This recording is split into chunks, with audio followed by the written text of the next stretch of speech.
Bonjour à tous, j'ai pas pu être avec vous ce matin.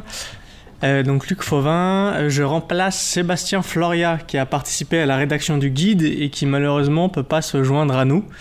Donc voilà, c'est un peu au pied levé, donc je reprends son sujet que je connais parce que je travaille sur le projet que je vais vous présenter, même si j'avais envie de dire qui est un ouvrage du chantier Éole, dont on a déjà pas mal entendu parler, la gare Porte-Maillot. Alors, quelques éléments de contexte. Donc, c'est sous maîtrise d'ouvrage de la SNCF avec un groupement de maîtrise d'œuvre, un groupement d'entreprises. Et on ne le cite pas souvent, mais on cite l'entreprise qui a réalisé les forages et la maintenance du système de rabattement, qui est le sous-traitant Sanfor, donc bien implanté en région parisienne et plus. La Porte-Maillot, c'est l'ouvrage que vous avez en vert fluo. Donc c'est un ouvrage emblématique par sa taille, on va y revenir, et qui est enfilé au chausse-pied entre une multitude d'autres ouvrages souterrains et aériens qui sont représentés ici en transparent sur une vue 3D. Donc c'est une grande une ingénierie très poussée de génie civil de mise en place. Donc là, vous avez en haut là, une vue en plan. La gare Porte-Maillot, c'est ce qui est en violet. J'ai parlé de gare emblématique.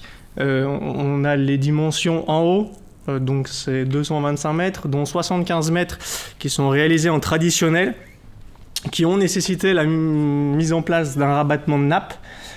On y reviendra après. Donc tous les ouvrages qui est autour, c'est des ouvrages sensibles, comme tout ce qui existe ou ce qui préexiste à un ouvrage souterrain, avec des continuités de service, la ligne 1, le RER, voilà, le tunnel Grand Maillot. Et d'un point de vue du rabattement de nappe, vous avez la photo en bas de la station de traitement.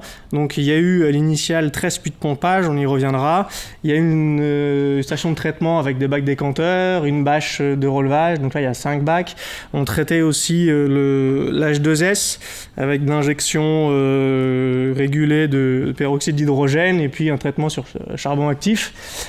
Et un peu plus de 6 km de canalisation pour se rejeter dans la Seine. Donc d'un point de vue du rabattement, c'est aussi assez important.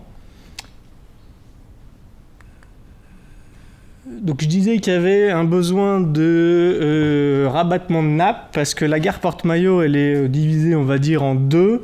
Une partie qui est réalisée en paroi moulée, qui est cette partie-là, qui s'appelle PCO. Et puis la partie ici qui s'appelle PSO, qui est réalisée en traditionnel, parce que inattaquable depuis la surface. On voit là, on a à la fois la représentation des ouvrages souterrains en blanc, en marron, en noir, avec la vue telle qu'elle était, parce que je ne sais pas s'il y en a qui habitent à la Porte-Maillot, mais ça change tous les jours le sens des circulations et les voies. Même pour les piétons, c'est compliqué. Du coup, maintenant, c'est une photo qui n'est plus d'actualité, mais ça montre la difficulté d'implantation aussi des puits. Parce que c'est un facteur assez majeur. Dans la suite de l'exposé, on y reviendra. Donc il y avait besoin environ de 18 mètres de rabattement. Le fond de fouille était dans le tiers inférieur des sables supérieurs, des sables de cuisse, des sables... Voilà, ouais. C'est pas le débat de parler comment on appelle ces sables, mais voilà, dans l'aquifère de l'Yprésien, des sables. La conception, elle a été réalisée donc, avec plusieurs essais de pompage, à la fois pour caractériser les calcaires, à la fois pour caractériser les sables, et à partir de ces reconnaissances, a été développée une modélisation avec l'outil BRGM MART afin d'évaluer le nombre de puits et leur efficacité à partir des reconnaissances. Donc, in fine, la conception, c'était 13 puits. Des puits qui captaient à la fois les calcaires et les sables. Ça avait été défendu d'un point de vue environnemental, d'un point de vue réglementaire. Et puis, la possibilité d'ajouter un puits au centre de PSO, donc ici, pour aider le rabattement dans ce secteur, parce que le rabattement, finalement, nous intéressait exclusivement ici. Alors après, il a aussi un effet sur tout le reste, mais c'était ici qui nous intéressait. Et puis, ce qu'on met, c'est qu'il y a peu d'espace disponible pour placer les puits. Donc finalement, la zone qui nous intéresse, elle est là, mais les puits sont répartis là où la place le permettait. Donc finalement, assez éloigné. Ah oui, et puis du coup, ce qui était prévu, c'était quand même une durée assez conséquente, 4 ans de pompage, à peu de choses près, avec un débit qui commençait autour de 1000 m3 et puis qui se plafonnait vers 800, un peu moins. Ça, c'était la conception. Ensuite, on passe à la réalisation. Alors, entre les deux, il y a eu des essais de réception. Voilà.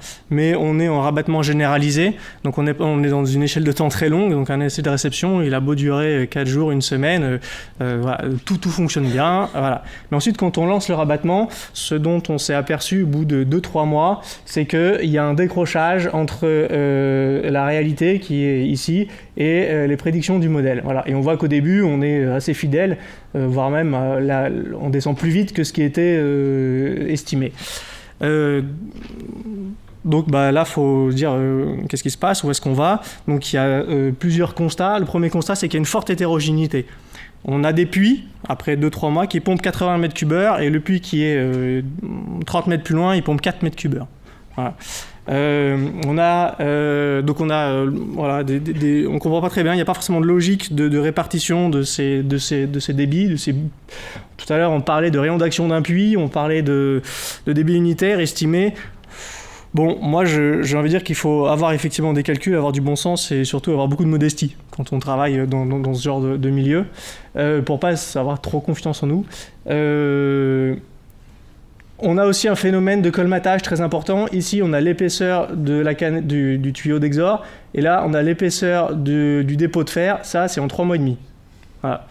Donc du coup, qu'est-ce qu'il faut faire ? Il faut mettre en place un protocole de maintenance, de nettoyage préventif sur l'ensemble des puits pour éviter ce genre de choses, pour lutter contre les pertes de charge, sachant qu'à la conception, les pertes de charge ont vraiment été, en tout cas, essayé de les minimiser. C'était avec un fort taux d'ouverture, la Crépine Johnson avec 30% d'ouverture. C'était des billes de verre, des puits de beau diamètre pour justement lutter contre ce à quoi on pouvait s'imaginer et qui pouvait nous contraindre les écoulements. Enfin, perdre de l'efficacité des puits plutôt. Donc du coup, il faut qu'on arrive à rabattre pour la réalisation des travaux. Donc le génie civil avance, on se réunit, on rajoute des puits. Donc on avait la possibilité avec le marché, donc on le fait. On en rajoute 4. Toujours avec ce problème d'espace, parce que en surface, donc le GC arrive, il prend des emplacements, donc il y a aussi un peu de place qui se libère par rapport aux conditions de départ où il y avait le rond-point. Donc voilà, on arrive à trouver de la place, on positionne 4 puits et on avance. Les 4 puits permettent de rabattre environ 2-3 mètres de plus, ils sont mieux localisés, mais il nous en manque toujours. Du coup, là, il y a une grande réflexion plus globale qui est menée pour essayer d'optimiser le phasage du génie civil et d'inclure dans cette optimisation du phasage du génie civil, donc d'un point de vue planning, cette contrainte gestion des eaux souterraines, de rabattement. Donc, il nous manque encore environ 5-6 mètres de rabattement pour pouvoir réaliser les travaux dans la partie inférieure de la gare qui est en souterrain. Et donc la solution qui est imaginée conjointement, il y a des groupes de travail avec l'entreprise, la maîtrise d'œuvre et la maîtrise d'ouvrage. Il y a des échanges assez efficaces qui sont mis en place pour converger vers une solution qui est d'étendre ces galeries, qui étaient normalement des galeries escaliers, tac, on descend, sur le long de l'ouvrage de PCO, pour positionner les puits, qui seront positionnés au plus près de l'ouvrage, mais aussi permettre de faire tous les traitements de terrain, donc que ce soit du jet, que ce soit de l'injection de calcaire grossier, depuis un double front, donc on va environ, en gros, deux fois plus vite. Bon. Donc là, on a vraiment une refonte assez substantielle du projet initial, guidé entre autres par justement la gestion de ces eaux souterraines. Donc là maintenant vous avez une vue en coupe. Tout à l'heure je parlais de prolongement des galeries hautes, les tiretés verts elles sont là et elles sont là. Tout ce qui est en jaune c'est tous les traitements de terrain qui sont effectués, avec ici les massifs de jet qui sont tirés depuis là-haut. Du coup Au pas de charge, on reprend les études, on a une réactualisation de notre vision de l'hydrogéologie avec la perméabilité. On est parti d'un facteur 7, 8, 10 moins 4, là on est à 4, avec un milieu, enfin voilà, on réinterprète, on fait de la rétroanalyse, et qui est vraiment un point essentiel pour voilà, agrandir un peu notre connaissance. Et on aboutit à une conception intermédiaire de 14 puits, 7 dans cette galerie et 7 dans cette galerie, qui sont tirés verticalement de chacun, sur chacun des côtés. Ça nécessite 1 an de travaux, environ 2 mois par puits, entre je fore, la foration et je développe, sachant que quand on développe dans un milieu où il y a autant de fer, voilà, faut avoir des solutions assez efficaces. À la mise en route de ces puits, on a un débit de 60 m3 au total, avec pareil, une hétérogénéité incroyable. On a des puits qui pompent 0,1, 0,2 m3 et des puits qui pompent 15-20 m3. Donc quand on dit 15-20 sur 60, bon, ça vous montre ce que les autres peuvent pomper. Et un niveau qui est descendu, un niveau qui est environ par là, voilà, mais il nous en manque encore pour faire ce qu'on appelle la contre-voûte. Du coup, on avance dans les travaux. On essaye un peu d'imaginer une solution complémentaire. Et la solution complémentaire, c'est, à partir de la rétroanalyse, on se dit, les puits, les gros puits de conception faites pour limiter les pertes de charge ont une efficacité très limitée dans ce milieu. Donc il va falloir revoir un peu cette solution. Et on part finalement sur une solution de pointes filtrantes. Pointes filtrantes qui sont marquées ici, depuis l'intérieur de l'ouvrage. Donc derrière la barrière de jet. Les colonnes de jet qui sont ici, et les puits depuis les galeries hautes seraient ici. Et en fait, pourquoi on est parti sur cette solution? Parce que voilà, ce débit unitaire, ce rayon d'influence, on se dit qu'il faut à la fois qu'il soit plus petit, que les futurs ouvrages soient plus rapprochés pour lutter contre la forte hétérogénéité, pour qu'on puisse, s'il y en a une qui ne pompe pas, qu'il n'y ait pas un impact fort que ça puisse vite être repris sur les autres qui sont situés à proximité, qu'on ait un espacement d'1,50 m. Et puis, on a aussi la chance de pouvoir avoir en vrai, de voir quelle est la géologie. On a fait des carottés, on a fait tous les forages, on a analysé les cuttings, on a fait beaucoup de choses. Et en fait, rien ne vaut un front de taille, quoi, hein, soyons clairs.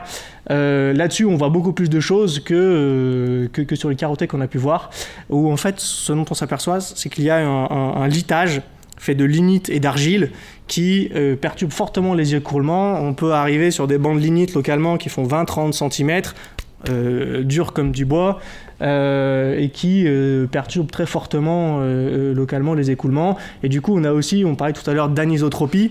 Là, on est en plein dedans. Voilà. Ce litage qu'on n'observait pas forcément dans la partie superficielle des sables.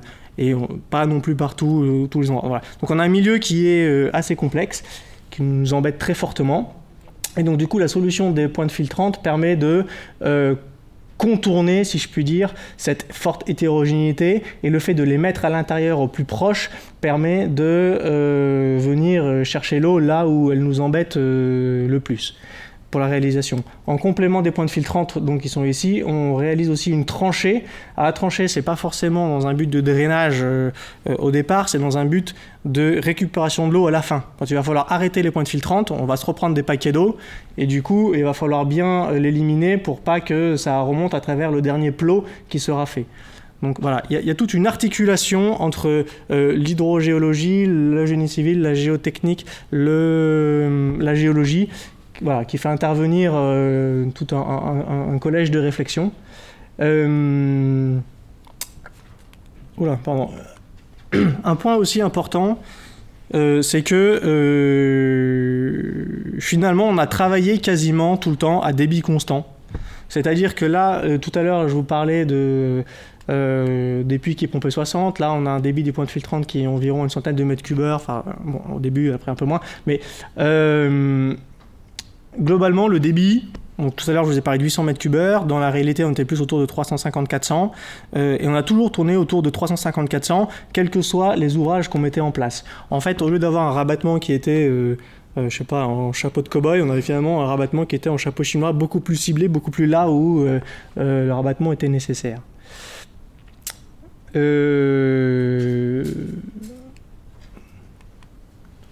En termes de conclusion, le message qu'on voulait montrer, c'était vraiment la collaboration entre maître d'œuvre, entreprise, maîtrise d'ouvrage, qui a été la clé un peu de réussite de cette évolution de conception qui a été assez sportive. La mise en place de solutions imbriquées, donc des puits, des pointes filtrantes. On a fait aussi des pésomètres inclinés depuis les galeries pour essayer, quand on n'avait pas accès, pour éviter d'avoir justement des pésomètres qui soient cassés en plein milieu des terrassiers, des pésomètres qui puissent être gardés le plus longtemps possible. Avec des triplés de pésomètres, on parlait des pésomètres sélectifs. Et là, on faisait aussi des pésomètres qu'on appelait hyper sélectifs en fonction de l'ouvrage, en fonction de ce qu'on voulait aller voir. Et puis la mise en place de CPI. Bon, alors là, pour le coup, l'aléa hydrogéologique, donc sa caractérisation, c'est vrai que il y a un vrai enjeu, il peut y avoir des conséquences assez fortes. Et puis après, voilà, une collaboration entre les différents acteurs d'un gros projet. C'était la conclusion. Si vous avez des questions.